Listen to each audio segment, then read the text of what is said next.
هاوڕێیان کەناڵی شەمس هەیە بە عەرەبیە وا پێدەچێ مەسعود بارزانی ئەو تەمبیل دەکات لەیانەوێ ئەو کەناڵە کەسایەتی مەسعود بارزانی لای عەرەبەکان جوانکەن و نیشانی بدەن کە سەرکردەیەکی کوردە و مەرجەعە و تا ئاخیری چونکە مەسعود لە ناو کوردستان دووڕاوە هیچ پێ نەماوە ئیتر دەیەوێت لای عەرەبەکان خۆی شیرین بکە و جوان بکە.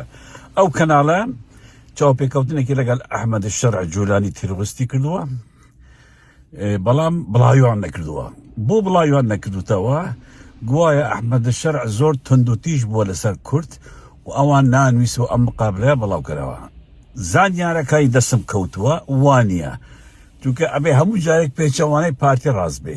ئەحمەد شەرع لەو چاوپێکەوت دەدا زۆر بە جوانی باسی پەیوەندیەکانی خۆی لەگەڵ مەسعود بارزانی باس کردووە، پەستی مەسعود بارزانی کردووە، هەموو نهێنیەکی ئاشکرا کردووە کە ئەمەی لە سووریا دەکرێت لەگەڵ کورد و ئەو بابەتە هەمووی تەنسیقێکی گەورەیان هەیە لەگەڵ مەسعود بارزانی و مەسعود بارزانی کە سایەتیەکی باشە و داهاتوویەکی باشی هەیە و هاوکاری ئەحمەد شەرع لە زۆر کێشە و گرفتەکان.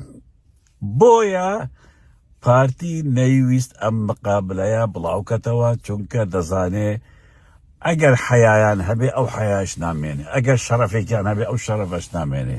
پارتی لەبەر ئەو شتە نەیهێشت ئەو چاوپێکەوتنەی لەگەڵ ئەحمەد شەرع لە کەناڵی شەمس بڵاو بکرێتەوە. کەناڵی شەمس هەموومان دەزانین بە سپۆنسەری پارەی نەوتی کوردستانە تەنانەت بوو جوانکاری ڕووکاری مەسعود بارزانی.